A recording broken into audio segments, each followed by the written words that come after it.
Hello, everybody. My name is Lat Mackey, and this is Sequence Break IL, a look at speedrunning, game development, content creation, and everything in between. Thanks so much for being here. Thanks for listening and liking and all of that kind of fun jazz. I really do appreciate it. I don't just say that, I really do, so thank you. I don't know if you can tell in my voice, but I've been trying to get over something. I don't know what the heck it is. I've taken a COVID test, it seems like every day, and still I've been negative the whole time, but something has gotten me down. And unfortunately, I had a couple of interviews scheduled and all that kind of stuff, so I've had to delay. So thank you for being patient as I try to get some content out. But it's actually been great timing because this is something I've wanted to talk about for quite a while. And if you've listened to the podcast or watched the videos for any sort of time, you know that I am a big fan of game development and ROM hackers and people who have taken games that I know and love and created something new with them. And I've wanted to talk about ROM hacking for a while because ROM hacking actually takes different shapes and forms a bunch of different ways. And it's something that I've tried to experience for myself. And I was going to share just some of my experiences. I'm not an expert on this, but here, I thought it'd be kind of interesting to share some of my experiences. And maybe this sparks your interest to actually try to take that next step and maybe go create something for yourself. And what's kind of sparked this episode is that I'm in my third year teaching high school students game design. And this was the year where it's felt like we've made some breakthroughs and we're really getting a chance to create some interesting things. And I'm seeing my students kind of excel at some things that I never would have thought possible my first year teaching. So that breakthrough has kind of led me down this path. And also some of my own experiences that I had with some of the different tools out there and things that enable ROM hacking. I thought it might be kind of fun to just kind of combine into one episode and talk about it a little bit. I think we should first start out with just a very quick reference, and that is what exactly is ROM hacking. And at its very most basic level, ROM hacking is the process of modifying an existing game. So, quite often we see Super Mario World or Zelda's or, the more popular games, they have a bunch of seasoned tools now available for them. But it's taking that original ROM and doing something different with it. And quite often that takes the shape of level editors and things, creating a whole new level and all that kind of stuff. But that's not nearly the entire story. I mean, there are folks who hack a ROM to do certain things, create tools for speedrunners such as pixel positions and what frame you're on and what ways to look at the ROM files themselves. There are also tools out there that help you create new mechanics within the game that maybe didn't previously exist. Recently, Arnpolly was on the podcast to talk about Ancient Dungeon, which is a roguelike for Zelda 1, where it's just one giant dungeon. And this is such an interesting way to hack a ROM. Yes, there is level editing parts of it. A lot of it was what Arnpolly did behind the scenes and how he modified the ROM to do something like this. So ROM hacking takes forms in many different ways. The place where I got started with any of this was romhacking.net. And if you're not familiar with this site, it's a tremendous resource for all sorts of things that deal with different types of ROM hacks, and also places where if you want to play one of these ROM hacks and things like that, you can go there to find that. But they have a great section on their website, romhacking.net/start. And you're seeing it on the screen right now. It kind of gives you an overview on if you wanted to start tweaking the ROM, looking at the hexadecimal and all of those, understanding that process, which, by the way, I've still just barely scratched the surface on looking at a hex editor and things like that. And then, the part where I got to where I wanted to try level editing and I wanted to try to create a level. For me, it was going to be Zelda 2, and it still is Zelda 2. I'm working on a level that I don't think will ever come out, but I really have enjoyed trying to learn the tools and to see how it works and all kinds of that stuff. So if you're at all interested, this is the place where you start. There are many different resources out there. People even stream and have made videos. There's a bunch of content on YouTube. You can probably think of some of the terms that you'd want to search and things like that. But this is a great place to get started, just at least to understand kind of the overview on what this includes. I think back in the day where I got the bug to try to create something new from something that already existed was with a game called Jetpack, which was, I didn't know this at the time, but it was made by Rare. It's one of their earlier games, and it was a DOS game in my case. And it's kind of interesting. You can actually play this game on, online nowadays. And I actually used it to create part of my overlay for my Twitch stream. But it actually has this level editor tool where you could create your own level. And it's one of my earliest memories of like creating something from something, that already existed. Excitebike had a thing too, where you could create a level as well. And, there's all these different games early on that had very basic level editors, but they sparked that imagination thing.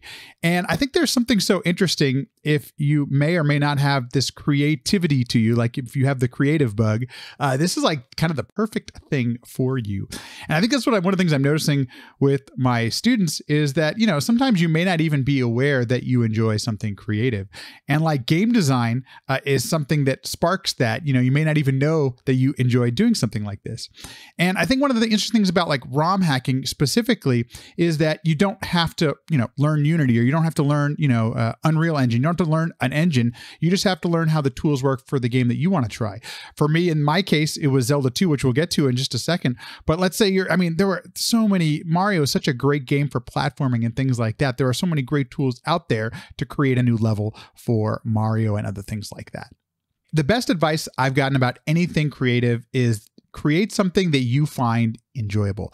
We talk about this all the time in speedruns. If you're doing your first speedrun ever for the first time, play a game you really like, because you're going to be resetting a ton. So it's a game you want to hopefully enjoy spending time with, because you're going to be doing it.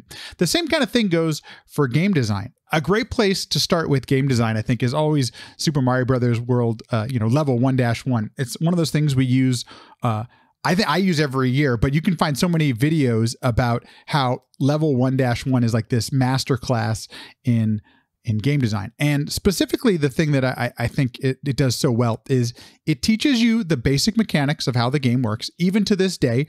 And at the same time, it also challenges you once you've learned that basic skill. So how do you teach the player basic mechanics of a game? Force them into a situation. In the case of Mario, force up an enemy to come towards the player. They have to do something or they will get hit and they will die. It's an easy way to teach mechanics and also train the player what's going to happen in the game. Yes, we are very familiar with Mario nowadays. However, if you can teach the player to do certain things, then you're setting the player up for success. And one of the things that feels great about video games is when you succeed at something. So once you've taught them some of those basic mechanics and those basic skills, challenge them with it. It's okay to challenge once you've taught the skill, and then find a way to do it fun and a challenge at the same time. And well, how do you know if it's fun? Well, if you're enjoying it, you're going to hope that the player enjoys it as well. Now, all of us are at all different skill levels. So what a person who speedruns Mario may find fun is going to differ from somebody who's never played the game before. And that's okay. It's okay to design for your ability. So what's it like using some of these tools, and is it tough to get set up? Well, I got to be honest, using Z2 Edit, which was the Zelda 2 editor, was not that challenging. Now, I'm on a Windows machine, so if you're on a Mac or a Linux machine, you may find it a bit more challenging, or at least you may not find tools that work on your particular operating system. But on Windows, there is a fair amount of options. Lunar Magic worked for me on Windows as well, so your mileage may vary on finding the tools for your desired platform. But literally, downloading it and getting started, once you installed it, the tools pop up. I wanted to just learn how to use the tools, but if you have like an idea or a vision in your head about what you're trying to accomplish, it's going to help out a lot more.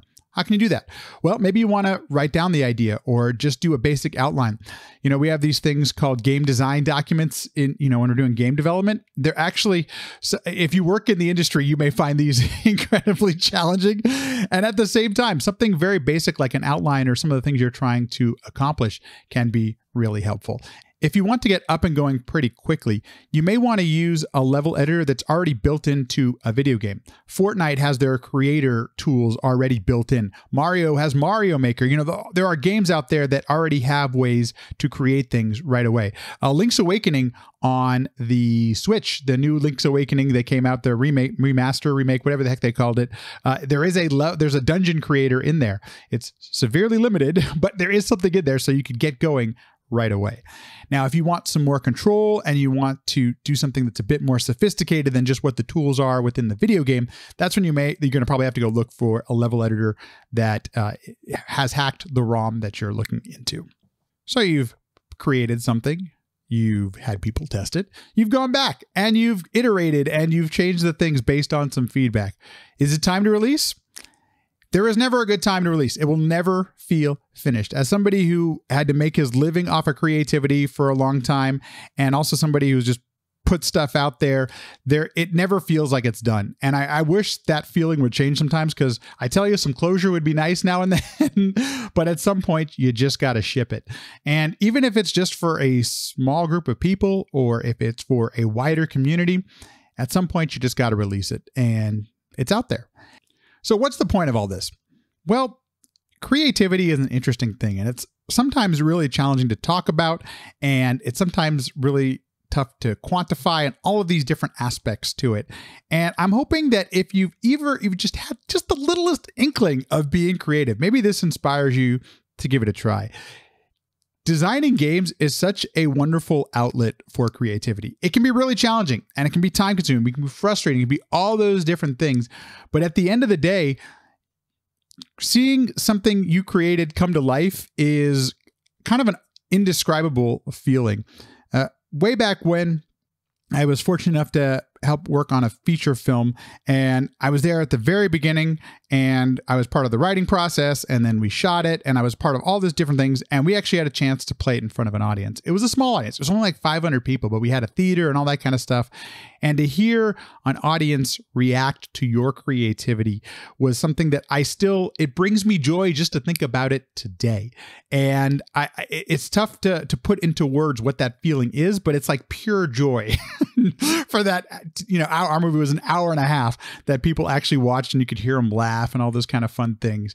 And to have somebody play your game, as somebody who's never put a game out there, I can only imagine that it's something similar to that feeling. And so if you're at all interested in this, I hope this maybe breaks down the barrier a little bit, or maybe perhaps inspires you. I have still found it very frustrating and challenging sometimes to create and level design and all this kind of things. And yet I'm still pushing myself to do it.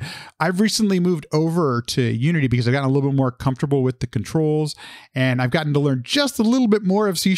I am not a programmer or a coder by any means, but there have been some really amazing tools that have come out in the last 6 months to a year that have really helped me understand scripting and coding a little bit better than I've ever have before. And I think because I have enjoyed the process a bit more, that's why I feel like I want to share it with all of you. I've been trying to recreate Zelda 2 in Unity, and I'm struggling still with having that same exact field. In my opinion, Nintendo really nailed it well with that game. The combat just feels so good in my fingers. And for those of you who have listened to this podcast, know the Zelda 2 people I've had on the podcast, we've all talked about how good the combat feels. Recreating that in Unity, I have not gotten there, but I've enjoyed the process of trying it. And one of my enemies has been Bonk, so I've had fun making some physics and some mechanics for Bonk as an enemy instead of a player. Really geeky stuff. Maybe at some point I'll release this game, but I feel like that could be insta-sued by NEC, or I guess it's Konami at this point, and Nintendo, so I don't know if I'll ever get to it. But maybe this inspires you. I'm always curious too, if you've had any experience game designing, or ROM hacking, I should say. What are your experiences, and where should people go? How did you get your start?